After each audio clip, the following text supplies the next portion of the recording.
Today we're going to continue with the lesson 4 notes. And after yesterday, you should have all completed the unit circle.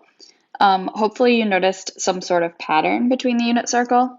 I know this year you're not going to have to memorize all of these values, but in the past you have, and most likely in the future you will have to.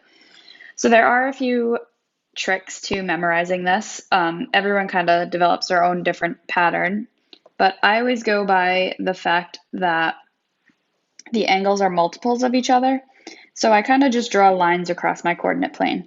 So for example, at 30 degrees, I'm going to draw a line straight across, which is at 210. So if you notice, both of these angles are at pi over 6 or at 7 pi over 6. And also they have the same ordered pair for their x and y values. It's just the signs that differ.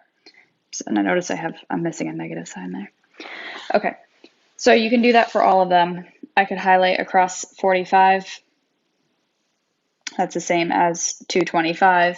I can highlight across 60, which is the same as 240. Okay. And then I can recognize that this pattern also reflects into quadrant 2 and quadrant 4. So 120 and 300 are the same as 60 and 240. 135 and 315 is the same thing as 45 and 225. And 150 and 330 is the same as 30 and 210. So you can figure out your own pattern. That's the pattern that I use. So I just memorize the first 3 points and then I keep reflecting them around the unit circle. Moving on to the next set of examples. The directions here say to find the exact value of the 6 trig functions given the angle. If not defined, write undefined. So remember that you can have angles that are on the coordinate plane, but you can have angles that are larger than 360, and in that case you just have to match them with what the correct angle is on the coordinate plane. Number 1 is 2 pi over 3. So if we scroll up to the unit circle,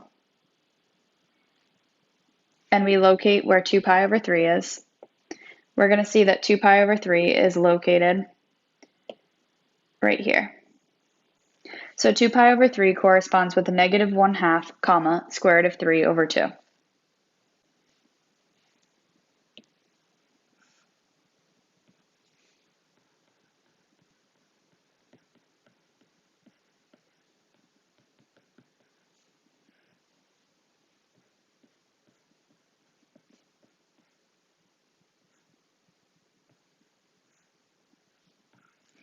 So recall that when you have your ordered pair, this is your x value and that is your y value. So first number is x, second number is y. Also recall that your x value is always your cosine value and your y value is your sine value. So if I start listing my 6 trig functions, we're going to start with sine of 2 pi over 3. Sine is equal to y, and it's technically y over r, but because it's the unit circle, r is 1. So this is equal to your y value, which is the square root of 3 over 2.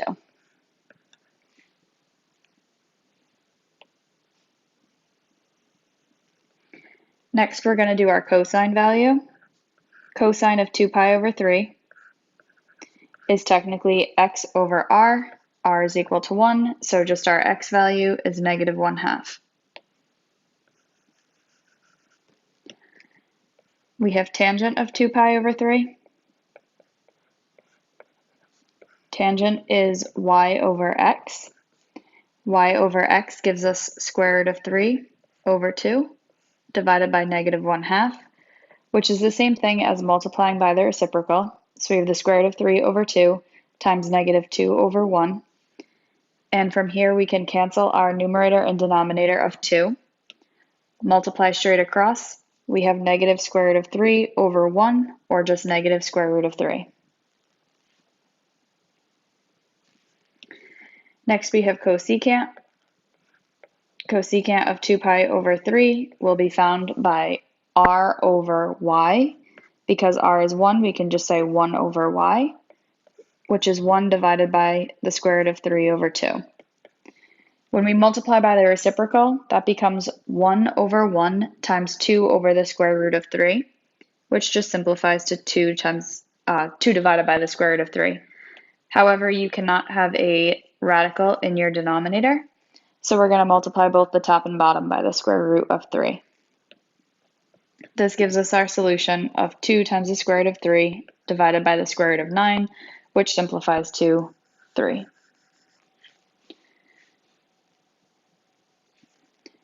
Remember that sine is paired with cosecant, and the next one that we're going to do is called secant, which is paired with cosine. They are found by the opposite values. Secant is 1 over x. 1 over x gives us 1 over negative 1/2, which when you multiply by the reciprocal, it's negative 2 over 1, or just negative 2.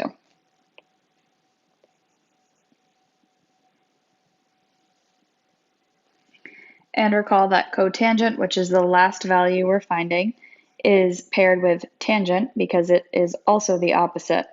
So while tangent is y over x, cotangent is x over y. And x over y gives us negative 1/2 divided by the square root of 3 over 2. Negative 1/2 multiplied by 2 divided by the square root of 3. Your numerator and denominator of 2 cancel, leaving negative 1 over the square root of 3. We need to rationalize, so multiply the top and bottom by the square root of 3 for your final answer of negative square root of 3 over 3.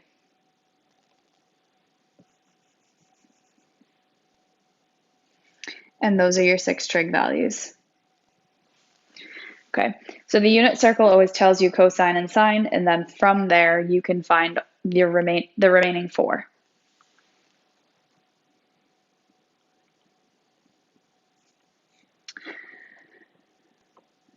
Next, we're looking at 405, which is obviously larger than 360. So 405 is the equivalent of 360 plus 45 is equal to 405. So we're looking at the angle and the info paired with 45 degrees. 45 is paired with the square root of 2 over 2, comma, square root of 2 over 2.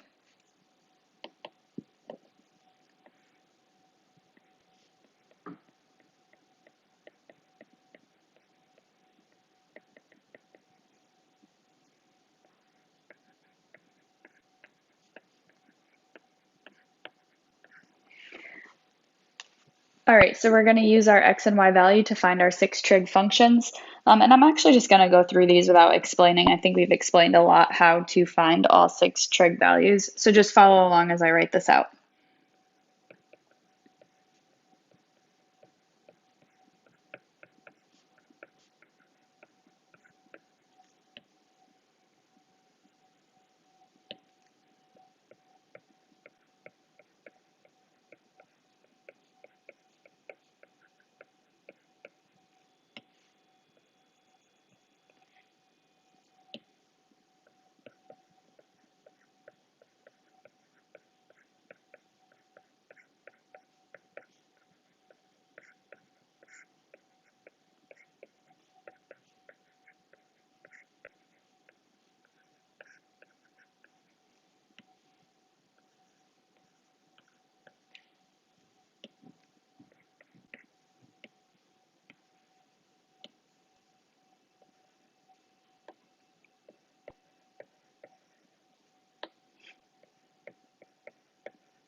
Okay, and now that we finished that, I'd like you to try the on your own section by yourself.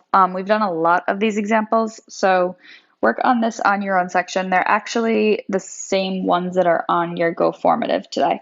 So do your best to answer the 6 trig functions for those.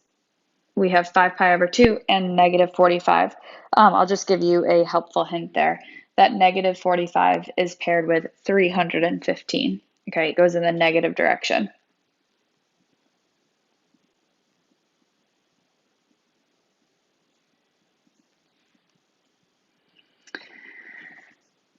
Okay, this next section on a typical school year is something that I have students do by themselves, but we're just going to go over it on the video because it's kind of hard to work in groups. So the directions say to use what you know about the unit circle to identify when each trig function is positive or negative. So next to each function, circle whether it would be positive or negative. So what I would typically tell students to do is to pick a point in quadrant 1, quadrant 2, 3, and 4, and then test them to see what your values come out as. So let's actually just scroll up to the examples that we just did. So when we just did number 1, I'm talking about number 1 up here, number 1 fell into quadrant 2. So take a look at the sign of all of your values. So in quadrant 2, your sign value will always be positive. Your cosine value will always be negative. Your tangent value is always going to be negative. Your cosecant value is positive. Secant is negative. And cotangent is negative.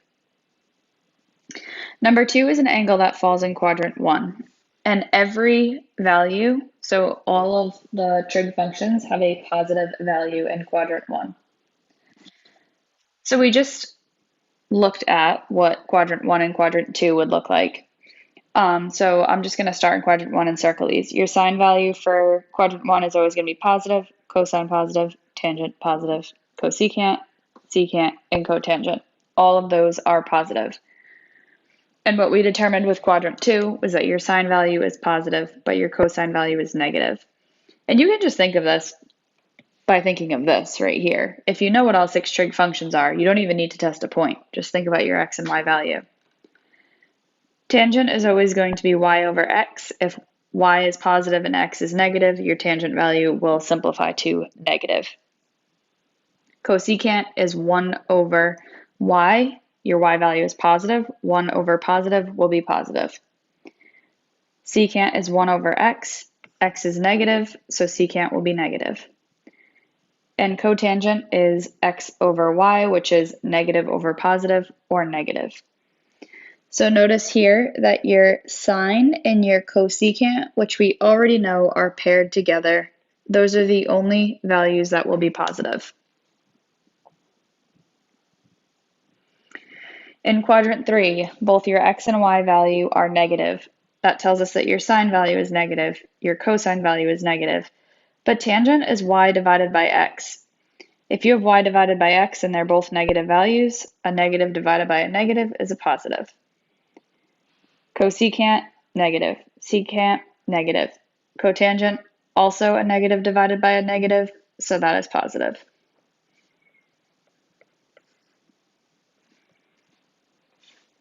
And quadrant 4, positive x, negative y. That means your sine value is negative, cosine is positive, tangent is negative, cosecant is negative, secant is positive, cotangent is negative. So here, your cosine and your secant sign are positive. All right, there's a saying that you'll notice if you look this up online. It's quite popular. It stands for starting in quadrant 1, working counterclockwise, but in the order of the numbers. So quadrant 1, all. Quadrant 2, students. Quadrant 3, take. Quadrant 4, calculus. And if we look at the letters, A for all, that means all values are positive.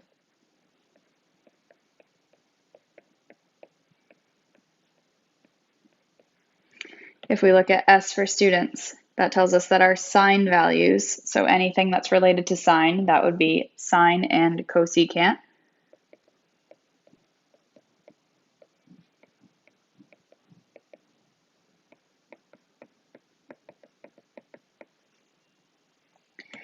For take in quadrant 3, that's telling you that your tangent values, so anything corresponding to tangent, tangent and cotangent, are positive.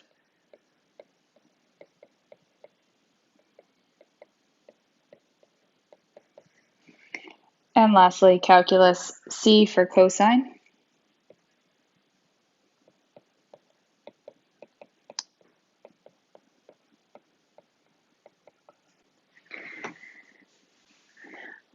So the saying all students take calculus working counterclockwise around the coordinate plane tells you which functions are positive and where they are positive.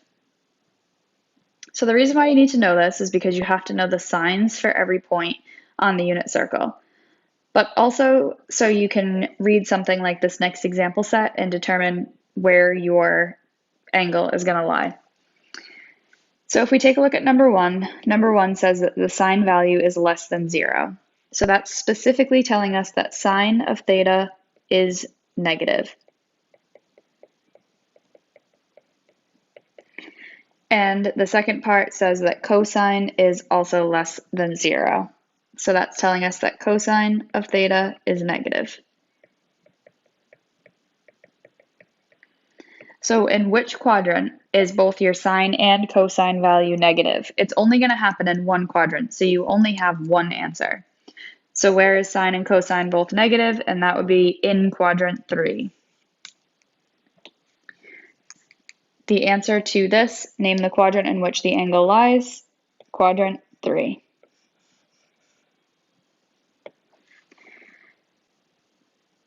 And number 2 says sine is greater than 0.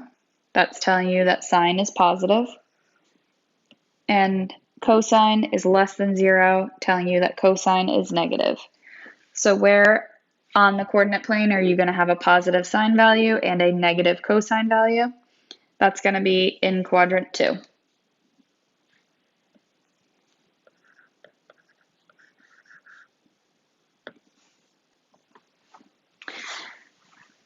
Okay, and again, please try the on your own by yourselves.